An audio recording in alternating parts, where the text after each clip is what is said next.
Bom, galera, acho que o vídeo passado foi legal, vocês pediram uma continuação, principalmente para eu falar sobre a minha virada de chave, né? Eu comentei que eu saquei que o dinheiro ia começar a ser importante na minha vida, e daí eu falei naquele vídeo a importância que ele teve, também falei as limitações sobre você tomar cuidado se você só busca dinheiro e como isso não necessariamente vai te trazer uma felicidade plena. Em algum outro momento você vai precisar buscar sentido em outras coisas.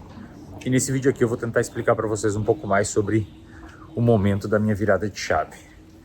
Seguinte, eu tô aqui em Roma agora é de manhã, e eu vim trazer, como eu comentei no vídeo anterior, os meus pais para conhecer o Vaticano, que é o grande sonho do meu pai. E é muito louco porque aqui em Roma, em qualquer lugar, tem coisas religiosas, né? E essas fontes aqui também, ó. Diz que é água potável, todas elas, tem umas 3.000 espalhadas pela cidade, segundo as informações, e é tudo água potável. Não sei, não vou arriscar não.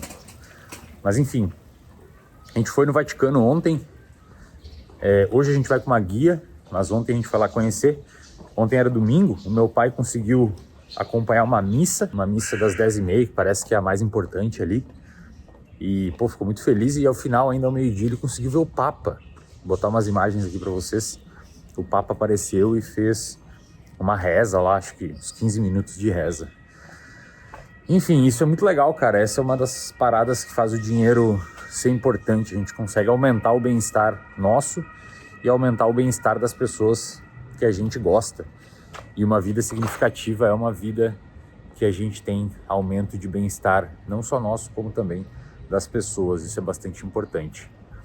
Mas, e olha só que da hora, sei lá, tipo, do lado do Airbnb tem uns monumentos aqui mega importantes, provavelmente do Império Romano. Bom, falando mais ou menos sobre a virada de chave que eu tive, foi mais ou menos em 2015, quando eu precisei apresentar um trabalho sobre o transtorno do pânico na minha faculdade, e quando eu fui começar a apresentar esse trabalho, eu simplesmente quase paniquei. Eu fiquei muito nervoso, muito ansioso, talvez muitos de vocês passaram por isso já. Não conseguia raciocinar, colocar meu raciocínio em dia, e isso fez com que eu ficasse muito preocupado na hora lá, não só pela vergonha que eu estava passando, parecia que tinha uma laranja na minha garganta e eu não conseguia apresentar, como também pelo meu futuro, porque eu pensei, pô, se eu não consigo expressar o que eu estou querendo dizer, se eu tenho vergonha de falar para 15 pessoas, como que eu vou conseguir fazer alguma coisa interessante da minha vida? E foi então que eu comecei a entender o poder do conhecimento, porque todas as pessoas que eu admirava, de certa maneira, tinham esse denominador em comum, que é a capacidade de ter conhecimento, a capacidade de obter conhecimento e expressar esse conhecimento. As pessoas da internet que eu admirava, os intelectuais que eu admirava, todo mundo que eu achava interessante tinha uma capacidade muito grande de explicar as coisas, de entender as coisas e de obter bastante conhecimento. Foi a partir disso que eu entendi o poder do conhecimento. Eu falei um pouco sobre isso no outro vídeo, mas acho que vale a pena ressaltar aqui. Se você não aprender a aprender, você muito provavelmente não vai sair do lugar onde você está, principalmente se você não tem padrinho, como eu não tive. Eu não tive ninguém que me ajudasse a sair da onde eu estava. Não venho de família importante, não venho de família de político, não venho de família rica. E, portanto, presta atenção aqui que essa parte é importante, ó. Uma das poucas coisas que eu compreendi que poderia me tirar da onde eu estava e me colocar em qualquer outra realidade era o acúmulo de conhecimento. Porque o acúmulo de conhecimento fará com que você enxergue o mundo de outra forma, e quanto mais conhecimento você acumula, mais particular é a forma que você consegue enxergar o mundo, e isso te permite conduzir uma linha de raciocínio por estradas relativamente raras. Por isso que pessoas que têm mais conhecimento tendem a ter melhores ideias, e se elas são pessoas que concretizam essas ideias, elas conseguem sair da realidade que elas estão e ir para outras realidades. E a partir disso eu comecei a buscar mais e mais conhecimento. Conforme eu fui buscando conhecimento, as coisas começaram a mudar na minha vida. E talvez a mais significativa delas naquela época tenha sido parar de fumar. Eu fumava, para quem não sabe, uma carteira de cigarro por dia, na época era derby vermelho, e eu comecei a ficar muito mal, eu tive bronquite pulmonar aguda, e isso, eu tossia sangue, para vocês terem ideia. E conforme eu fui estudando mais, eu lembro que na época eu comecei a estudar fisiologia, porque na minha graduação não tinha tanto, eu queria ir para as neurociências e acabei caindo na fisiologia. Eu comecei a entender sobre o corpo humano, e conforme eu entendia sobre o corpo humano, sobre fisiologia de uma maneira geral mesmo, mecânica respiratória, filtração glomerular, né, fisiologia renal, fisiologia cardiovascular, eu comecei a entender o tamanho da importância de fazer exercício físico. E entender o tamanho da importância de fazer exercício físico foi o suficiente para eu ter um motivo para a ação de fazer exercício físico. Os alunos do RD sabem, porque eu já falei isso milhões de vezes em várias aulas. Para você mudar algum comportamento, você precisa de um motivo para a ação, ou seja, motivação.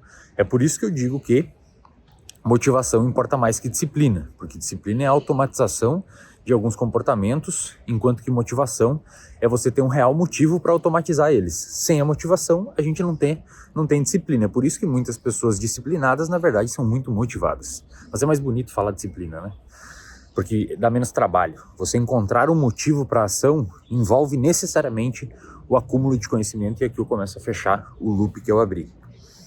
Então veja que eu fui adquirindo conhecimento sobre o meu processo, o processo fisiológico de um organismo, e isso foi me dando motivos para conseguir fazer exercício físico. Agora, recentemente, eu parei de roer unhas. Olha que interessante, ó. Esses calos aqui em cima dos dedos é por causa do jiu-jitsu, ignorem. Mas eu parei de roer unhas. E como que eu parei de roer unhas? Pelo exato mesmo processo.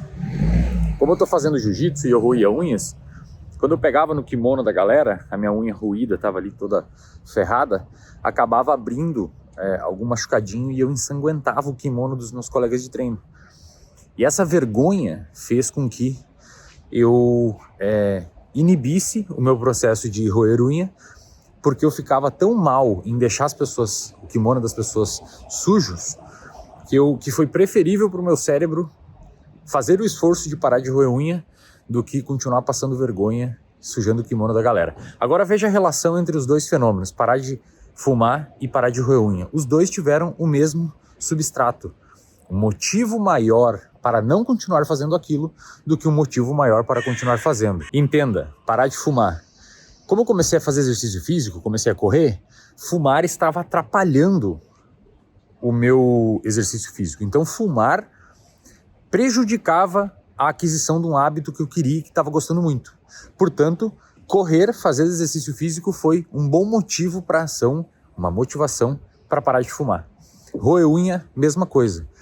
Conforme eu fui treinando jiu-jitsu, eu fui tendo um motivo maior para parar de roer unha, que era o fato de eu ensanguentar o kimono da galera e ficar com muita vergonha, porque eu odeio incomodar os outros, do que continuar roendo unha. Ficou claro isso aqui, galera? Deixa aqui nos comentários se ficou claro, porque se não ficou claro, eu tenho que fazer um vídeo deixando muito claro. Esse vídeo aqui, eu tô meio sem roteiro, simplesmente saí aqui do meu Airbnb e comecei a caminhar. Então não sei se está ficando claro o raciocínio. Agora o ponto principal dos dois raciocínios, ó, presta atenção aqui. Veja que tanto para... E aí eu vou conectar com o conteúdo inicial do vídeo aqui, que é a minha mudança de chave, minha virada de chave. Tanto para parar de fumar, quanto para parar de roer unha, ou seja, fazer uma mudança na minha vida, eu precisei me colocar em contextos de forma que esses contextos criassem substratos para punir ou reforçar determinados comportamentos.